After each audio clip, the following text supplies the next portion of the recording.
Paris seemed to light a candle for every dream they carried in their luggage.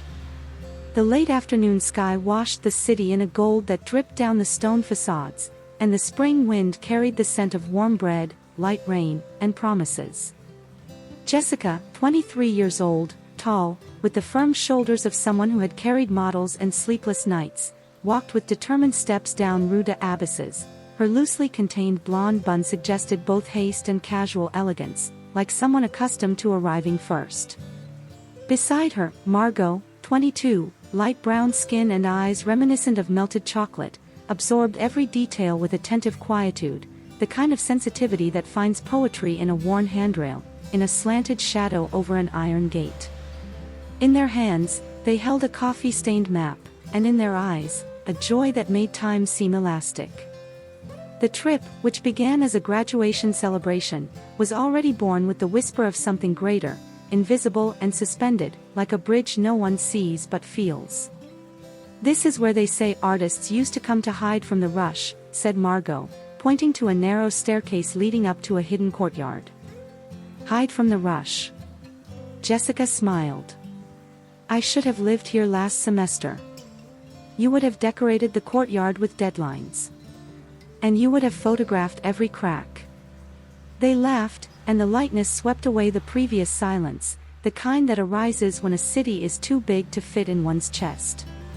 But even in the laughter, there was a new thread stretching between them.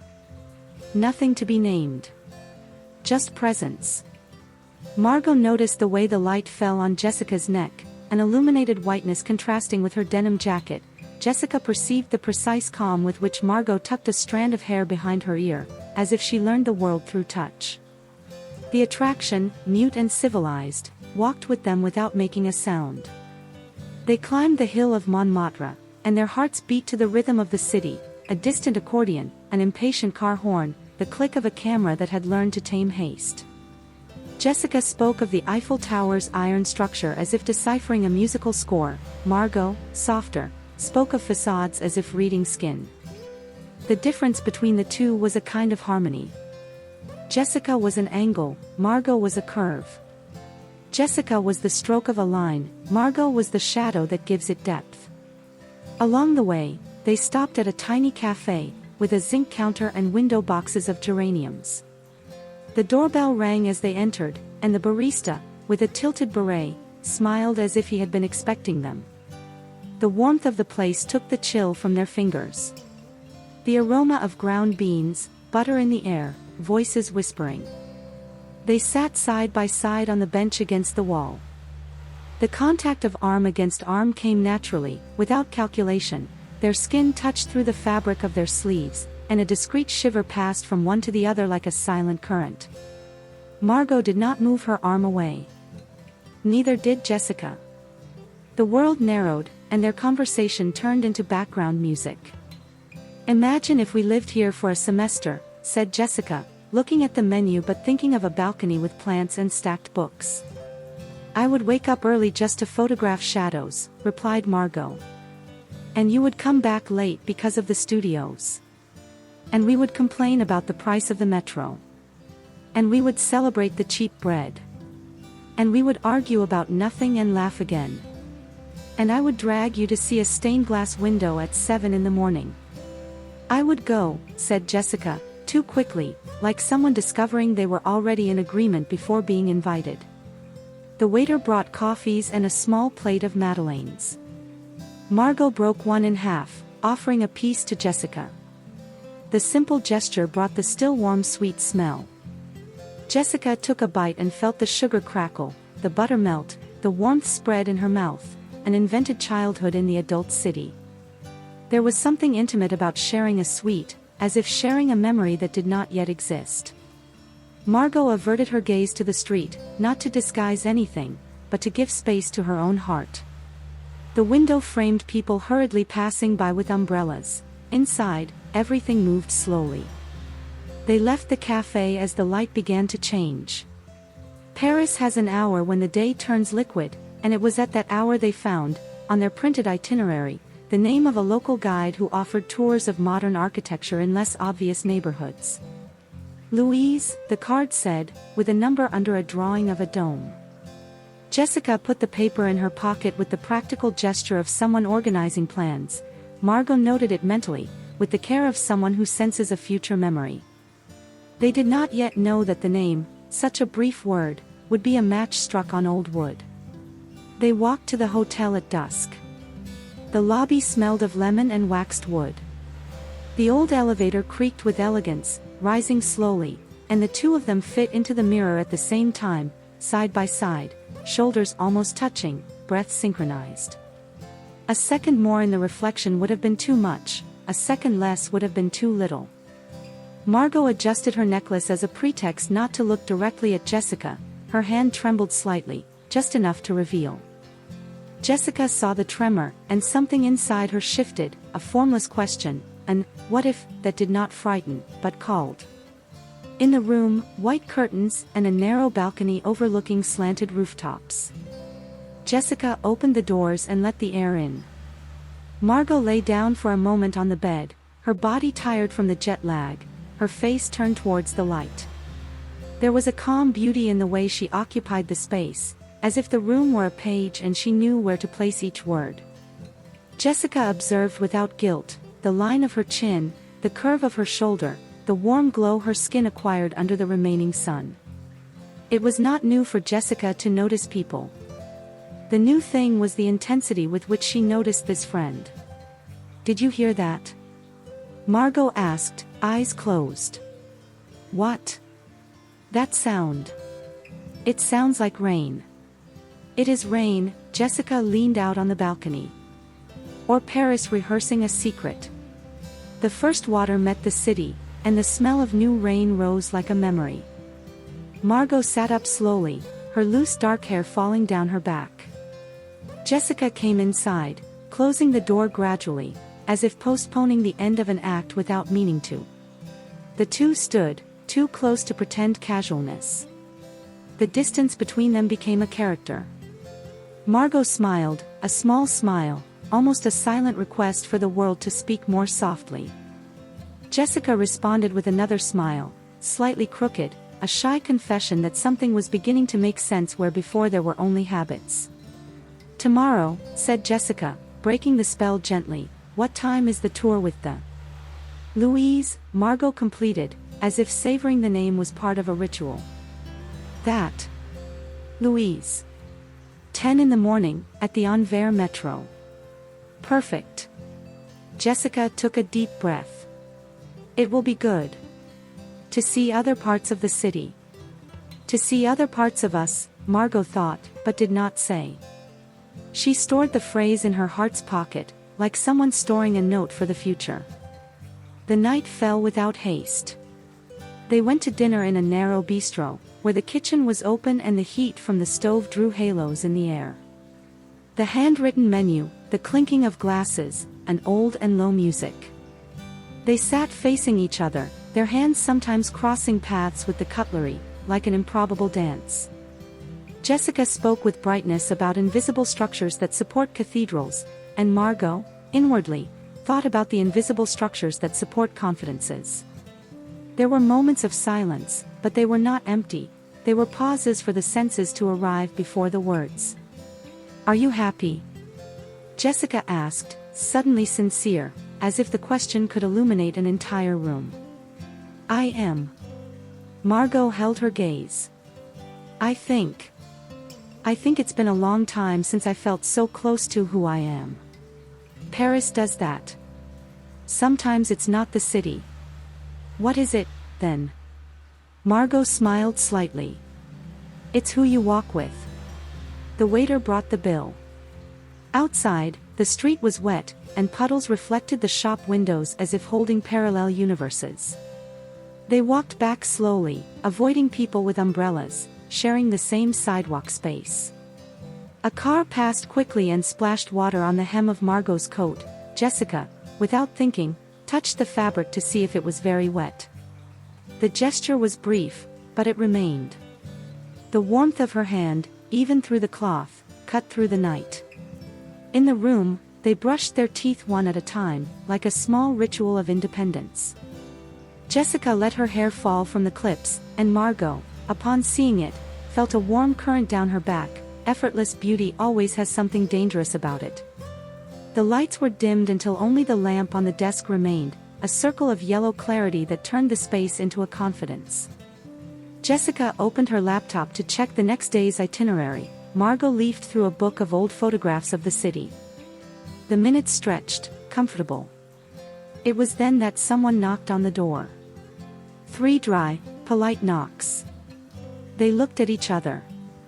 Jessica got up first and opened it. In the hallway, a cream-colored envelope with the tour company's logo and 2 handwritten lines in blue ink, Bienvenue. Tomorrow, at 10. L. There was also a meeting point address and a quick drawing of a dome, made with a steady hand and an elegant stroke. Jessica read it silently and handed the note to Margot. "She seems nice," said Jessica, almost laughing. "She seems attentive," corrected Margot, feeling a curiosity she could not name. The envelope remained on the table. The wind pushed the curtain a little, and the rain subsided.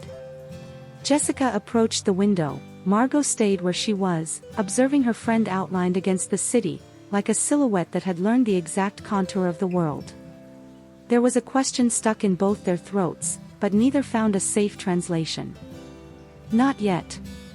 Perhaps, they thought without saying, the right language was made of gestures, breaths, pauses. The hour grew late. Margot turned off the lamp and let the penumbra take care of the rest.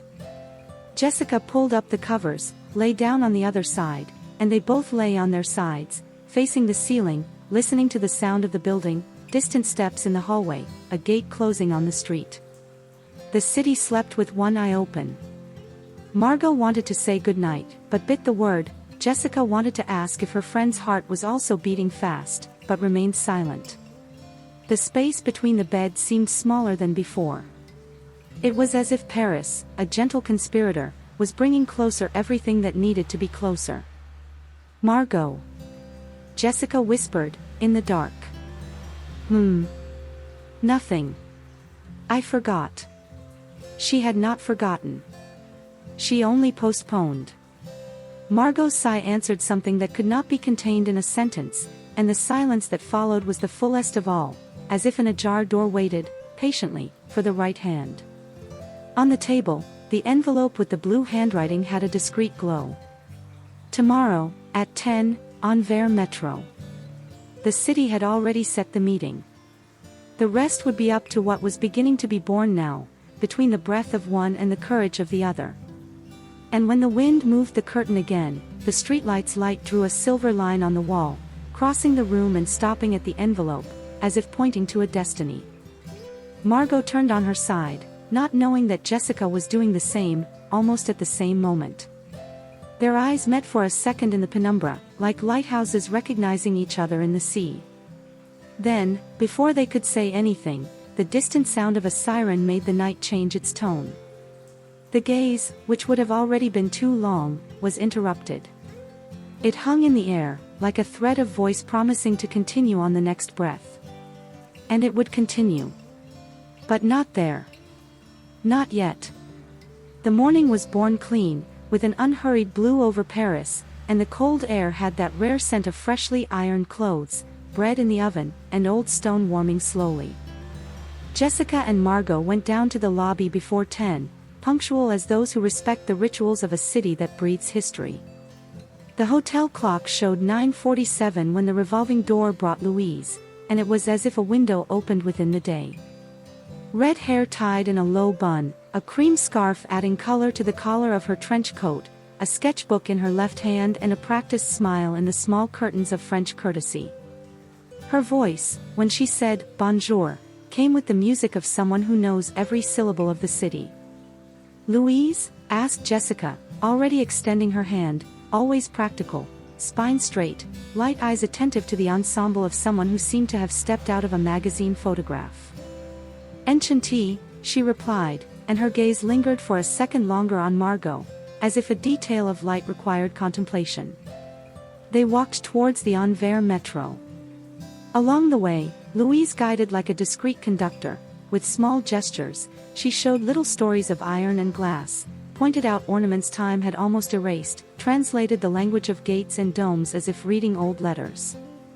Jessica walked with her notebook at the ready, noting dimensions and hidden structures, happy to be before someone who knew how to turn facades into confidences. Margot, in turn, was struck by how the world seemed to gain a new sharpness, like when a new lens is put into a camera. It wasn't just the city that became clearer. It was also her own skin. "Have you visited the Budouin housing complex?" asked Louise, animated, turning the page of her sketchbook and showing a quick sketch, confident lines. "It's on our afternoon itinerary," replied Jessica, impeccably. "Then I'll change the order. There is a morning light that does not repeat itself." The phrase vibrated in Margot. There is a morning light that does not repeat itself. Perhaps there were lights like that between people, too. In the first courtyard they visited, with cast iron volutes and an inner garden of blue tiles, Louise excused herself, crouched down, and touched the edge of a step with the tip of her finger. She described how that stone told a story of flow, feet that pass, decades that wear down, a corner that rounds. Margot observed the precision of the gesture, the respect with which the guide touched the world, almost too slowly. Jessica took a photograph. Louise stood up and, in an almost imperceptible impulse, offered Margot a look that said, "You see the same thing I do, don't you?" Margot nodded with the shadow of a smile. They went to a second, third, fourth address. The tour flowed like an unhurried film, and the morning opened into small miracles, a hidden skylight, a corridor with a wooden floor that sang under their steps, an old elevator with folding doors. At the last address before lunch, the guide pointed to a modernist facade, clean and silent, while the wind discreetly lifted a strand of hair on Margot's forehead. Jessica noticed, the guide did too. There was a new center of gravity between the two, an exchange of wavelengths that needed no translation. "I have to stop by the tour company's office," said Jessica, checking her phone with a slight frown of concern. "There was an error with our afternoon reservation, and they asked me to bring the printed voucher. Do you want us to go together?" Margot offered, a reflex of partnership. "No need. It's close, but too much bureaucracy." She smiled, practically. "You enjoy it, Louise wants to show us a covered market up ahead. I'll meet you at the hotel at 2:30.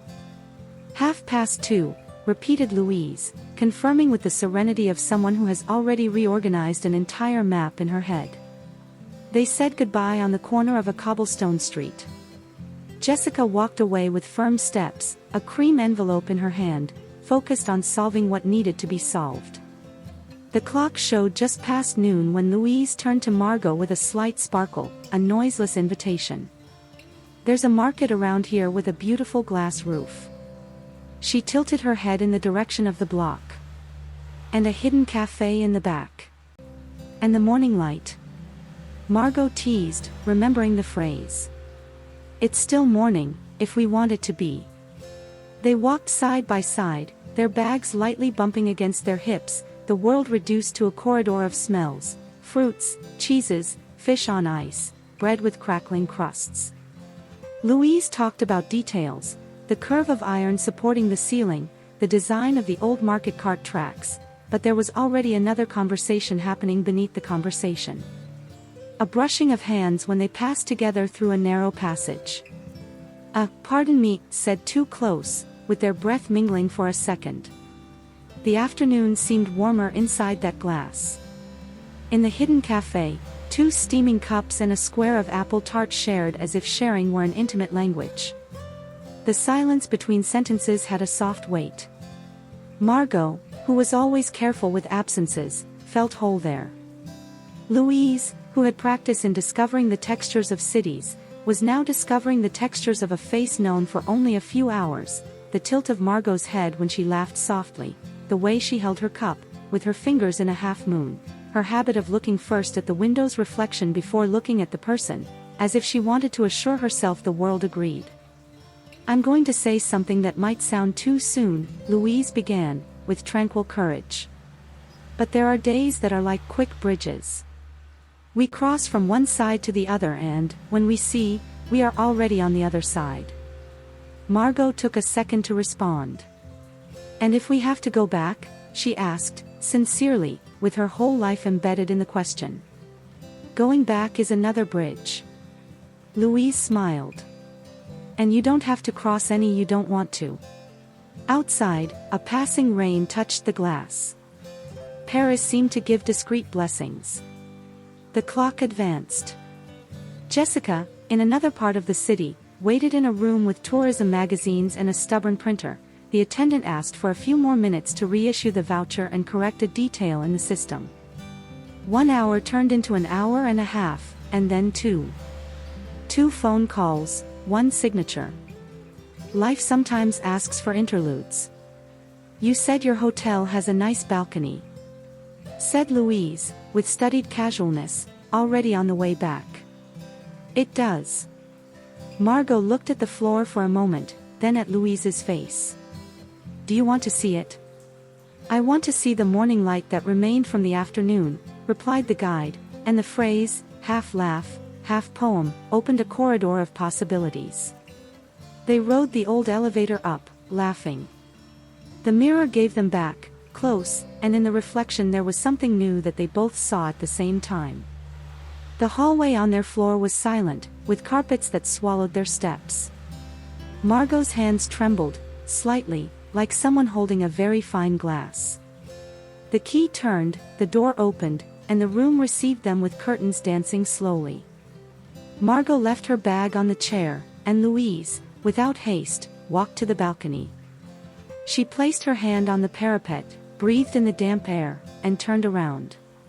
Time contracted. What came next was of skins that recognize each other before words. Slow approaches. Eyes that ask before touching. A first kiss, clear as water, then another, deeper, and the language of the body finding the path of an ancient insistence. Their breathing changed rhythm, and the room, with all its silent architecture, bore witness. There was no rush. There was a mutual learning, a map drawn with attention, hands that discover the lines of a shoulder, backs that obey the music of a gesture, skin that warms where it touches, hearts accelerating in beats that answered each other. It was delicate and intense, like dancing in the dark knowing exactly where the floor is. The afternoon outside advanced. Inside, the world was suspended, a piece of glass lit from within. It was at this point in time, and time has points that never fade, that the lock turned with the light sobriety of contained urgency. Jessica, returned, entered with the reissued envelope between her fingers. The sound of the door was small, and yet, everything stopped for a second. Jessica's gaze first captured the light in the room, then the outline of the bodies in the midst of the brightness, and finally the truth that was happening. Margot and Louise, entwined, skin warm, hair disheveled, breath still high as if the music had not ended. Jessica did not speak. The cold that ran down her spine came accompanied by an unknown heat, a shock that does not hurt, that awakens. The world could have screamed, it did not. It remained silent. Jessica kept her hand steady, crossed the room in a straight line to the desk, picked up the document she had left that morning, and on that path she saw what she had not seen before, the outline of possible happiness on Margot's face, Louise's serene courage, and, deeper than any comparison, a mirror that gave back to herself another question: where, in all of that, was her own desire? Her body answered before her thoughts, an I too, that did not ask for permission, did not invade, was simply born, lucid. Louise, in a minimal gesture, adjusted the cream scarf on her neck as if re-establishing a frame. Margot gripped the edge of the sheet with her fingertips, not to hide, but to anchor herself in the reality of that instant. Jessica took a deep breath, placed the envelope in her folder, looked at Margot with a sweetness she had never used, a look that said without saying, I saw, and what I see in you is beauty. Then, she turned towards the door. Before leaving, she met Margot's eyes again. There was surprise, yes, but also a new sparkle, a curiosity that opened like a wide street after a narrow alley. Jessica nodded with an almost smile, light, and closed the door behind her. The hallway was silent, and the elevator mirror gave back her own face with a feature that had not been there that morning. Her heart beat in a fast rhythm, not of panic, but of discovery. When the doors opened on the ground floor, Jessica crossed the lobby with unhurried steps, pretending she had only gone to get ice or sign some paper. Outside, the afternoon was breaking into threads of light. She walked 2 blocks without aim, just for the pleasure of hearing her own steps and feeling her body regain its temperature. The scene returned like a living painting, the two entwined, Louise's hair contrasting with Margot's skin, the way delicacy could also be a strength. There was no jealousy. There was an ancient recognition. The friend she thought she knew entirely had more floors, more windows, more lights on than she had imagined. And something inside Jessica, something she had always pushed for later, lit up like a lamp in a closed room. She sat on a bench in a square in front of a flower shop window, took a deep breath, and closed her eyes for a moment. Her hands trembled slightly. With the envelope on her lap, she smiled to herself, a smile that seemed to admit a new word into her intimate vocabulary. "This is it," she said quietly, for no one to hear. "This is it." She could not explain it, but she recognized the texture of truth when she touched it, a mix of cold and fire, of care and courage, of surprise and familiarity. And, above all, a calm will not to lie to herself. When she returned to the hotel, she went up slowly, giving time to time. The room door was ajar. She knocked with her knuckles out of politeness, and entered. The curtains were dancing again, only now there was a sweet smell in the air, a scent of skin and soap. Louise, recomposed, was arranging her sketchbook. Margot, with damp hair, was rolling a towel in her hands as if holding a cloud. The silence that formed had a different temperature, no misunderstanding, no apology, just a new respect, as if an invisible pact were being signed. "Did you manage to sort it out?" asked Margot, her voice soft, a little hoarse from the feelings that were still settling. "I did." Jessica lifted the folder. "We're confirmed for tomorrow as well." "Excellent," said Louise, with the composure of someone who knows her own gestures and manages them. There was, still, a sparkle in her eyes that the professional she knew how to be could not hide. They exchanged a few practical phrases. Life recomposed itself in the usual arrangements, schedules, addresses, the name of a pastry shop across the river. But what was happening beneath the phrases was another movement. Jessica looked at Margot not as if looking at an old friend, but as someone observing a building that suddenly reveals a secret passage. Margot held the gaze. There, in that invisible axis between them, was a promise that did not depend on haste. Nor on explanations. Louise checked her watch and said she needed to go. They said goodbye with politeness and lightness. In the hallway, the guide stopped for a second, as if remembering a final instruction, and turned to the two of them. "Tomorrow, if the weather clears, I want to show you a courtyard where the shadow draws geometries on the wall. It's one of those places that seem made for talking, Anne." She searched for the word, listening. "We'll be there," said Jessica, and the "we" came out with a new firmness. The door closed. The room breathed. Margot stood in the middle of a space that now seemed larger. Jessica approached and, without dramatizing, without haste, touched the cuff of her friend's blouse with 2 fingers, as if testing the tension of a fabric. The gesture was minimal, but it contained an entire road. "I saw you," Jessica said, finally, looking at her for real. "And what I saw did not push me away." Margot inhaled, slowly, letting the air expand a place that had been closed for a long time. "I know." They said no more. They did not need to. The city, outside, kept the rest. Jessica opened the window, and the wind brought a piece of street conversation, the smell of coffee from a neighboring kitchen, a distant bell. Margot sat on the edge of the bed, and the sun streaked the floor in a rectangle of pale gold. Time, obedient, settled once more among things. But everything that needed to change had already changed. On the table, The envelope with the reissued voucher lay beside the morning's handwritten note, the one with the initial L in blue ink. 2 papers, 2 handwritings, the same story crossing the hours like someone crossing a bridge.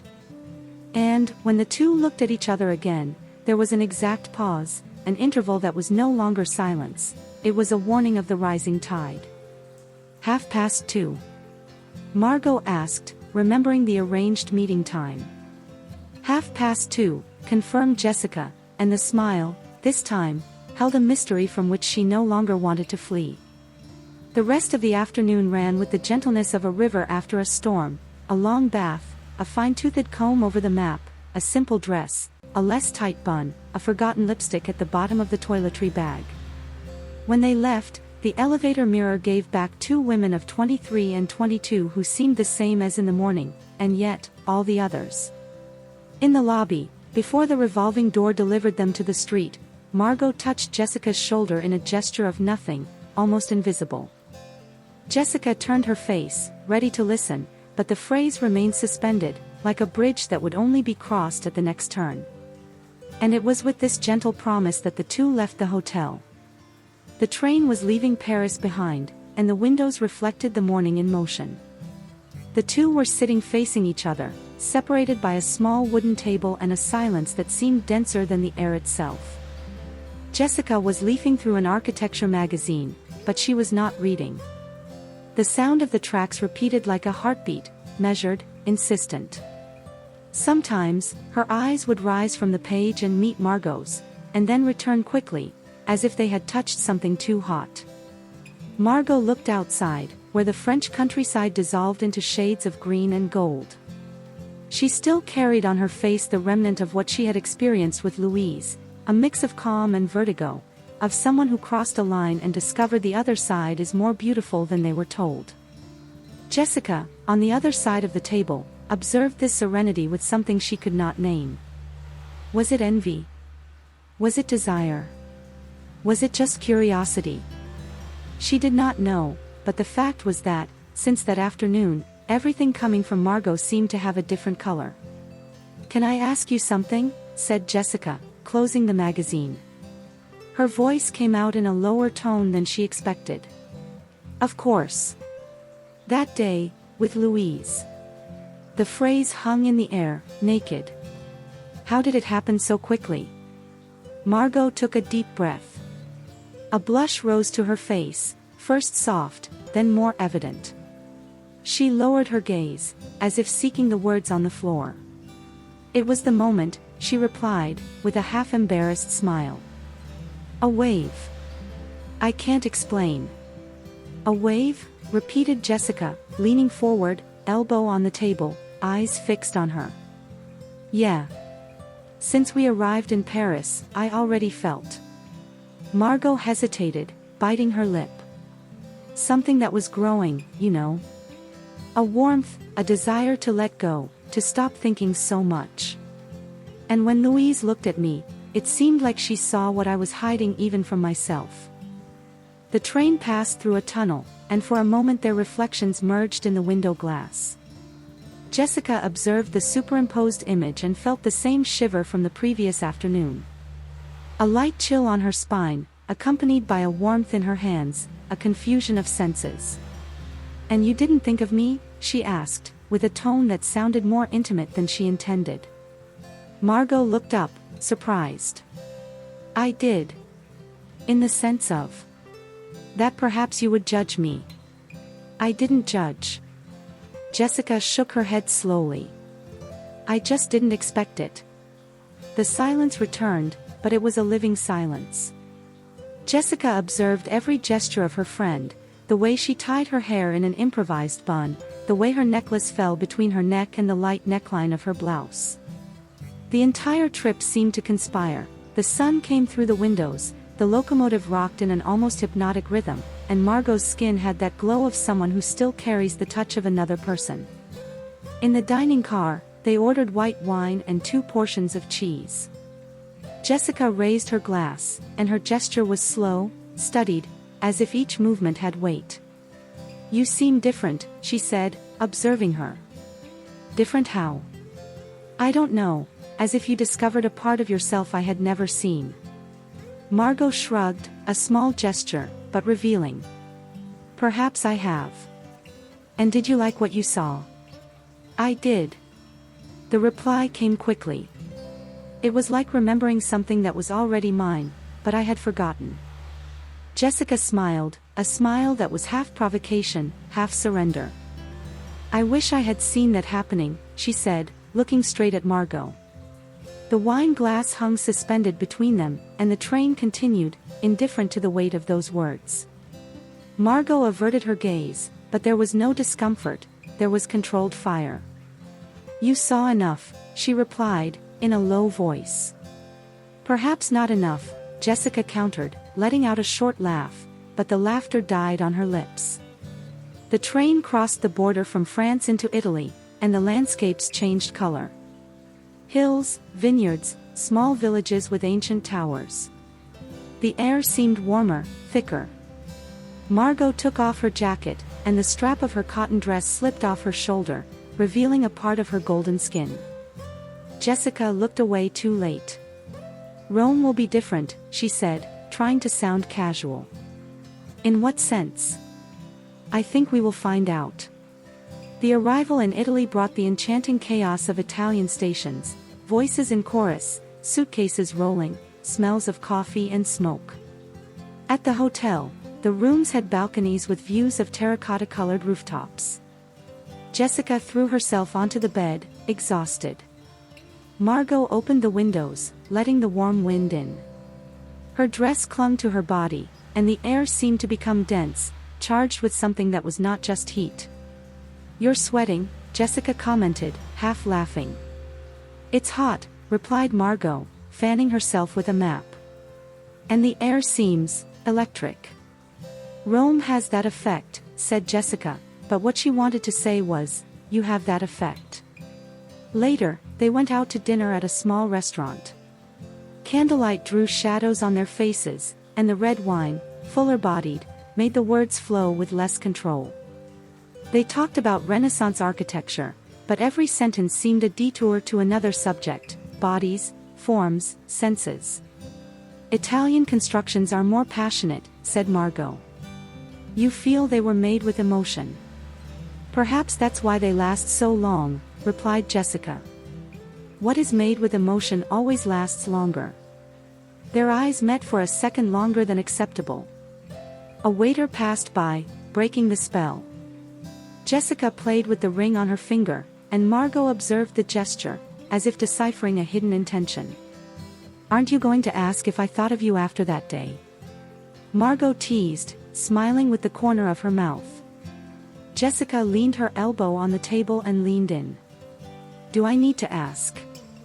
The return to the hotel was a succession of silences full of internal noise. The sound of sandals on the stone floor, the warm wind, the scent of jasmine from some garden. They entered the elevator without exchanging a word, but the air between them seemed to vibrate. In the room, Margot took off her earrings and tied up her hair. Jessica opened the window and leaned against the frame, watching the lights of Rome reflecting on the rooftops. You know what I realized today? Said Jessica, without turning her head. That I had never truly looked at you. Margot smiled, sitting on the edge of the bed. And what did you see now? Someone who makes me forget what I was supposed to feel. The wind made the curtain lightly touch Jessica's arm. She turned, slowly. Margot was there, with the light dress falling over her body, the fabric following every breath. The silver necklace reflected the light from the lamp. Jessica took a few steps closer, like someone approaching a painting that only reveals its secret up close. Margot. She began, but stopped. Her voice failed. Margot looked up, and in that instant everything seemed to slow down. Do you still feel what you felt with her? Asked Jessica, with the courage of someone who prefers pain to doubt. No. Margot shook her head. It's different. Different how? Margot hesitated. Then, she stood up, stood before her, her breathing uneven. Because now I know who I wished it had been. The silence that followed was the most intense of the trip. Jessica looked at her, and something inside her simply gave way. One step forward, a light touch on the hand, then on the face, then the moment when boundaries ceased to make sense. The kiss was not planned, it was an answer. Slow, uncertain, but loaded with everything that had been contained during years of friendship and weeks of denial. When they pulled apart, for a second no one breathed. Margot closed her eyes, feeling her heart beat as if trying to remember an old melody. Jessica brought her hand to her own lip, incredulous. "I shouldn't have," she began. "Then don't say it," Margot interrupted, still close enough for their air to mix. "Just stay." Jessica stayed. Rome seemed to hold its breath with them. After the kiss, neither of them knew where to put their hands, their thoughts, their courage. They stood there for another moment, close enough that any minimal movement would restart everything. Jessica was the first to take a step back, like someone regaining balance on a narrow ledge. She gave a short smile, almost guilty, almost relieved, and let out a light laugh that betrayed surprise and fear in equal measure. Margot leaned against the window frame, seeking air. The warm wind brought with it the perfume of jasmine and the noise of Italian voices on the sidewalk, as if the city were witnessing without judgment. "I wasn't prepared for that," said Jessica, her hand resting on her heart, measuring the rhythm. "Neither was I," replied Margot, honest, her voice low like a confession. "But I wanted it." The following hours were made of small attentions. They left the room to walk without a destination, crossing narrow streets where clothes hung from windows like flags of an ordinary life. They entered a church, not for faith, but for the coolness of the marble. The light came through the stained glass like a soft warning.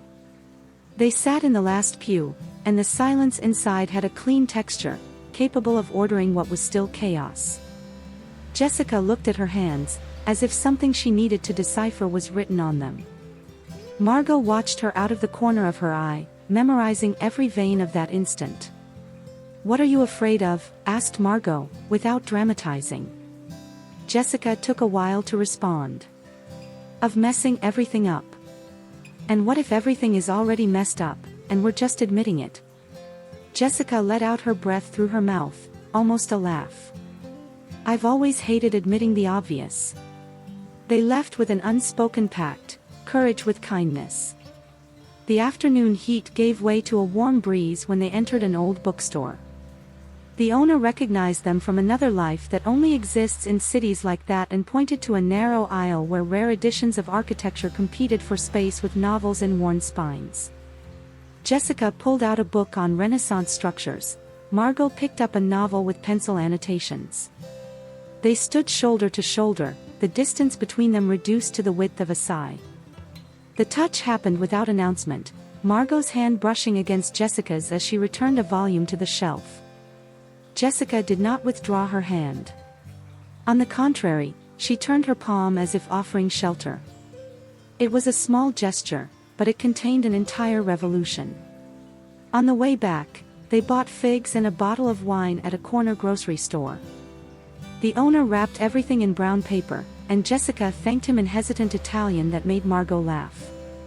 Her laughter was new, it had a light from the inside out, as if, finally, she had found the right frequency of her own body.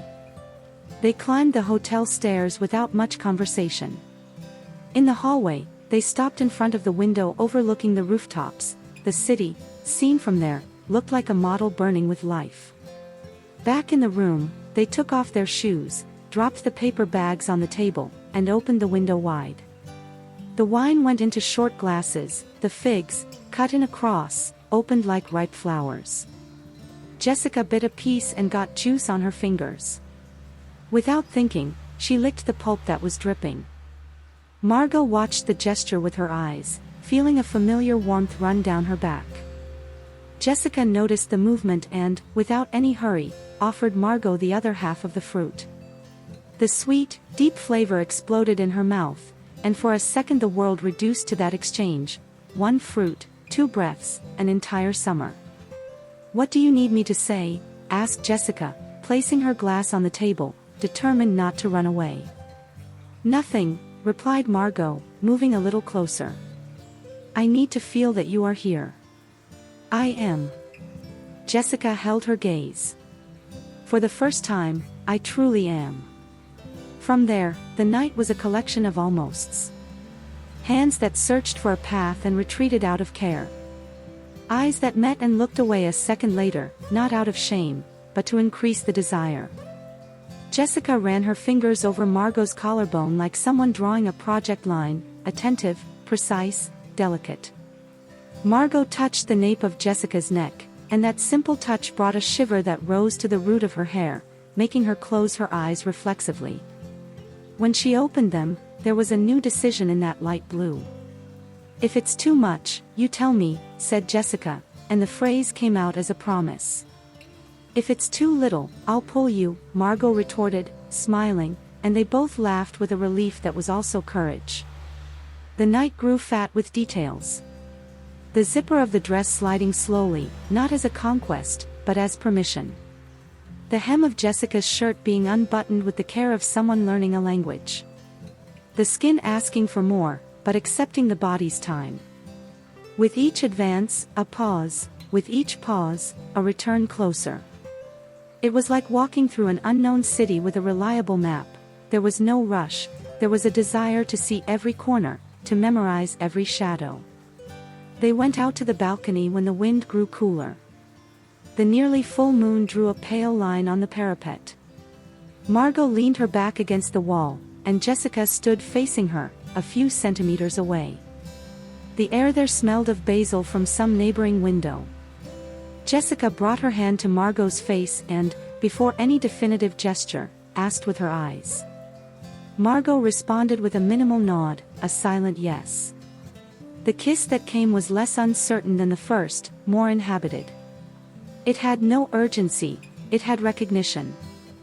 I feel like I know you again, whispered Jessica, afterward, her mouth too close to Margot's ear for any word to be just sound. And I feel that, now, you are seeing me, said Margot, and in that there was a clean happiness. They moved apart for a moment to breathe, laughing at their own lack of control, and the laughter brought back the lightness that prevents fear from growing. Jessica took Margot's hands and brought them to her own shoulders, as if drawing a route. Margot understood. She followed the path with her fingers, mapping the skin, memorizing the reactions, where the air tickled, where the skin prickled, where the breath failed in a beautiful way. Jessica let her head fall back, surrendering to the discoveries, and that simple gesture opened space for everything that did not yet have a name. They went back inside slowly, like returning to a promised place. The light from the lamp was low, almost amber. The room seemed smaller, but that was not uncomfortable, it was intimacy. Jessica took off her ring and placed it on the table, a silly symbol, but necessary, nothing between them needed distractions. Margot tied her hair in a high bun, and the exposed nape of her neck called to Jessica's eyes like a magnet. The kiss that came there, on the perfect curve of that skin, was a leap and a landing. There was no road back. I want to go with you, said Jessica, in a breath that required no answer. Then come, said Margot, the simplest and most definitive phrase of the night. The beginning of what would be started gradually, almost shyly, an arm wrapping around a waist, the other hand moving up the back, the bodies finding a fit that seemed designed years ago. Time slowed, then accelerated, then slowed again, as if the night adjusted its tempo to fit them both. Through the layers of clothing and shame, a certainty grew, the desire there was not invasion, it was home. And every conquered centimeter had the other's name. There was a brief interruption, a muffled laugh when the sheets slipped off the bed, a happy stumble on the rug, a calm down, said with a smile. The interruption broke nothing, it confirmed. Returning to the center became easier. Jessica ran her fingers along the line of Margot's hip with the delicacy of someone feeling a memory. Margot traced Jessica's waist like someone signing a drawing. The forgotten glasses reflected a piece of light dancing on the ceiling. Tell me when, asked Jessica, offering control. I'll tell you before, promised Margot, and her firm gaze sustained the boldness. It was then that a noise came from the hallway, footsteps, crossed voices, door slammed louder than it should have been. The two froze for a second, inert like characters caught in the wings. And, in the same second, they laughed at the fright. It was as if reality had reminded them that an outside still existed.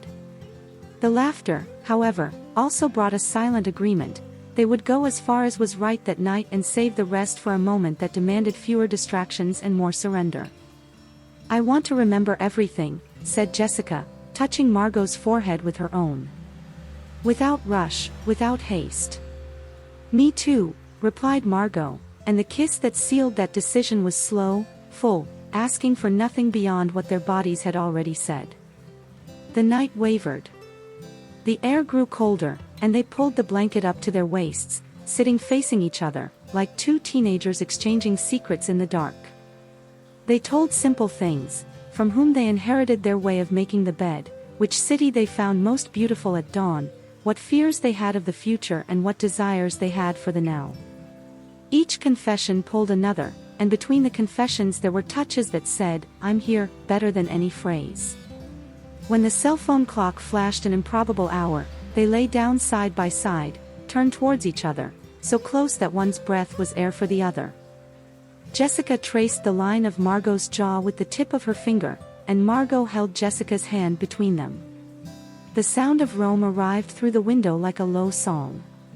"Tomorrow," said Jessica, with a tranquil certainty, "we start from the exact point where we stopped." "We do," said Margot. "But today we learn to listen." The answer did not come in words. It came in a last kiss, calm, deep, that asked for no proof, only presence. They closed their eyes at the same time, and the room kept, like archives of a work in process, the smells, the textures, the whispers of a night that chose to be a promise before being a conquest. The rest, they knew, would come with the dawn, and with it the missing step. Outside, some anxious bird rehearsed a note ahead of time. Inside here, two bodies found the precision of a silence preparing the next scene. The city, complicit, sustained the right interval between desire and surrender. And, on the millimeter edge of this interval, their eyes heard each other once more, until a light touch on Jessica's waist, a touch that asked not to end, hung suspended in the air, awaiting the next breath. Rome dawned with a gold that seemed to have been saved just for them. The light entered through the gaps in the curtain and streaked the floor like a ruler of light, quietly asking if what had started the previous night would have the courage to become destiny. Jessica woke up first, her eyes still open in the dark, listening to Margot's breath like someone listening to the sea inside a shell. She remembered the kiss, the laugh of surprise, the promise to take it slow, and realized that, for the first time in a long time, she was in no hurry to go back to who she was before. The city below seemed to stretch along with them, and, for a moment, all that existed was the interval between one breath and the next. "Did you sleep?" Margot's voice came low, a whispered portrait. "A little." Jessica turned her face to her. "I think I was afraid to wake up and find out I made it all up."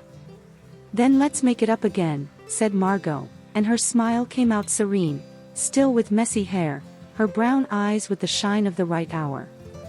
They went down for a quick coffee, but neither would later remember the exact taste of the croissant. Everything seemed like preparation, as if that simple breakfast were the rehearsal for a bigger scene. They walked to a cobblestone square where water rose gently from an old fountain. They sat on the edge and let their hands touch the cold stone, almost a baptism. Jessica spoke little. Margot knew that when silence is honest, it is not empty, it is a bridge. Back at the hotel, the hallway had the echo of mornings when the world has not yet decided its course. Upon entering the room, the light already invaded the bed, and the window let in a thread of wind that moved the curtain like an invitation. Jessica stopped in the middle of the space, looking at Margot with the sweet seriousness of someone who decided to stay. She approached, brought her hand to Margot's face, and, before anything, took a deep breath. "I need to say something in the clearest way I know," she began, and her tone was that of someone signing a project with permanent ink. Since that day, since I saw you and Louise, something inside me shifted. I didn't understand it at the time. But when I kissed you, I understood everything my body already knew. Margot lifted a corner of a smile, vulnerable and courageous at the same time. Tell me. I want to entwine myself with you, Margot. Just as I witnessed you too, but in our own way, in our own time. I desired that since that day. And I desire it now. The phrase remained in the room like light.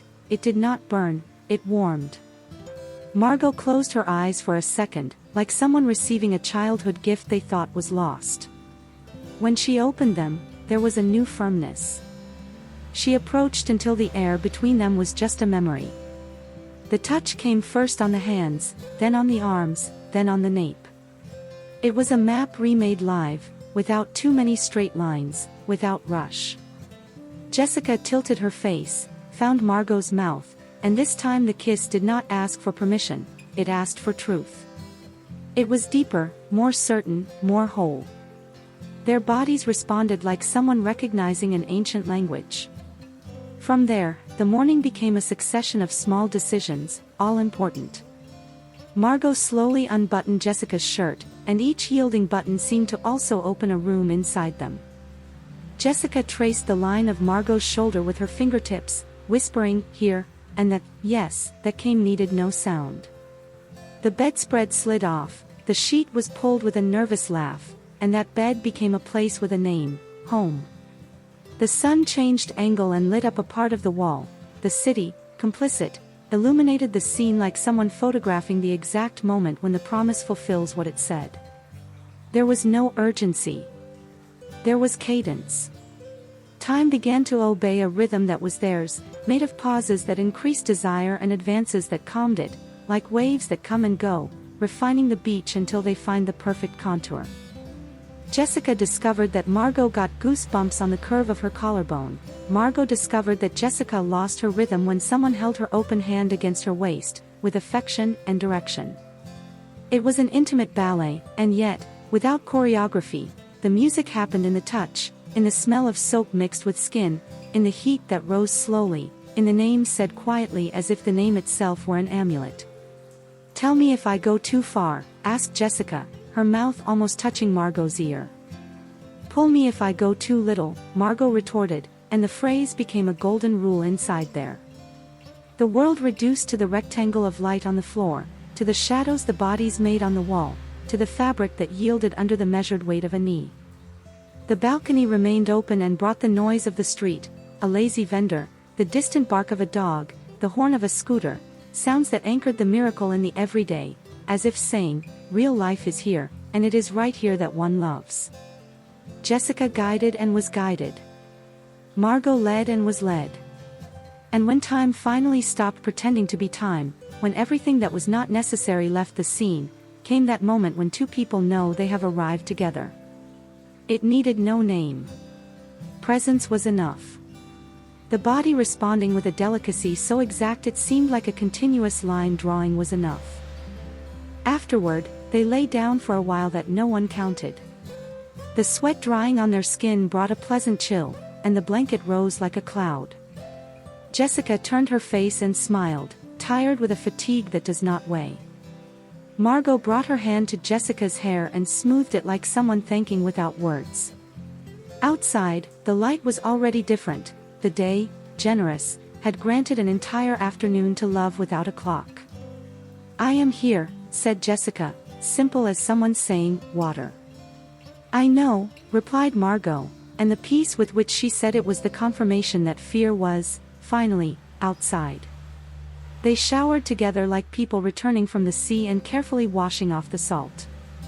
The steam drew arabesques on the mirror, and, for a moment, they laughed at their own blurred image, two women in their early 20s, recently graduated, foreign and intimate at the same time, with the future raising its hand to speak. They came out wrapped in large towels, and the room, so small, seemed enormous, not because of the space, but because everything there now had resonance. They went for lunch too late, at a corner restaurant where the pasta arrived steaming and the olive oil had the color of afternoon. They exchanged forkfuls from their plates like people exchanging confidences. Jessica spoke with her hands, and Margot, who always observed the design of gestures, discovered that love lives in the detail of a finger that accompanies a sentence. At some point, Jessica touched Margot's leg under the table, a touch so light it could be mistaken for an accident, if not for the certainty that ignited at the same moment. "And after?" asked Margot, without fear, looking like someone looking at a horizon without fog. "After we go back to New York and make it fit," said Jessica, practical and sweet. "The studio, the projects, the Sundays at the flea market, your mother's phone calls and my habit of making lists. And, in the middle of it all, we choose each other every day. And if it doesn't fit, we expand the room." Jessica smiled, an architect even in love. "That's what we do. We find light where there seems to be none, we tear down walls that support nothing, we open windows for the air to pass through." At night, they walked along the banks of the Tiber, and the reflection of the bridges made it seem as if Rome was lighting a necklace for every corner. Jessica put her arm around Margot's shoulders, and the gesture was so natural it made one want to thank life for everything that didn't work out before. On the parapet of the bridge, they left a pencil drawing in a pocket notebook, 2 lines that start apart, approach, oscillate, touch, move apart a little, until they become one. Margot wrote the date, a small heart, and Rome, like someone stamping an effective passport. Back at the hotel, they lay down again, not out of a need to repeat, but out of a desire to remember that love is also the body's memory. It was sweet again, less shy, more secure, as if every gesture of the day had learned to speak during the night. They found their own way of saying, "I want," and "I am fine like this," a dictionary that fit in their hands, in their eyes, in the way one whispered the other's name with a care reserved only for the essential. At some point, they fell asleep embraced, and sleep came without dreams, because everything that mattered was already there. The next day, they exchanged their train tickets for a flight to Venice. At the airport, they shared headphones and a silly playlist that didn't match the romantic solemnity of the moment, and perhaps that's why it matched even more. In Venice, they got lost on purpose, and getting lost on purpose is always an effective way of finding oneself where it matters. On the return to Paris, they made a point of passing through Montmartre and thanking in silence the street that had introduced them to a more honest version of themselves. And then, with the itinerary complete and a new world opened, they returned to New York. It was strange, at first, teaching the Mondays that there was now a pair of hands on the coffee counter that weren't there before. It was frightening, sometimes, to answer the invisible questions of those who always saw them as the two friends. It was beautiful, almost always, to discover that love likes routine when the routine is made of care. In the studio, the projects began to take on another skin, facades with generous balconies, windows that are not ashamed of being large, courtyards where the sound of water invites long conversations. On market Sundays, Margot would run her hand over the lace and say, "This is light," and Jessica would agree with a quick kiss, like someone writing a post-it on the other's heart. One day, on any given afternoon, they came home with groceries in their hands and the smell of rain in their hair. Jessica opened the envelope where she kept souvenirs from the trip, Louise's handwritten note, the corrected voucher, a napkin with a dome scribble, and put it all in a simple frame, hung near the door. Margot found it odd. "Doesn't it bother you to have her note here?" she asked, without jealousy, just curious. "No." Jessica smiled. "That's how I saw you. That's how I saw myself. That was the first light. You don't turn off the first light, you light another one beside it."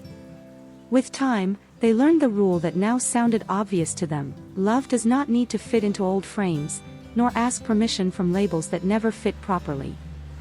Love is a work built with 2 hands, 4 eyes, and the courage to tear down whatever is necessary. And, above all, it is a house with open doors for the breeze, because what is true does not need to lock itself away. If you have listened to this story until here, perhaps you recognize a piece of yourself in every corner, in the courage to admit a desire that changes plans and routes, in the care to make the other's body a safe place, in the simple lesson that truth, when it arrives, does not shout, it illuminates. And like the cities we love the most, love only reveals itself entirely when we walk through it without fear of getting lost. Thank you for being with us until the end. If this story touched you in some way, subscribe to Secret Garden Stories, leave a comment telling what stayed beating in your chest, and share it with someone who deserves to hear a love told with calm and light. Your presence here helps this garden to flourish, and every beautiful garden grows better when it is cared for by many hands.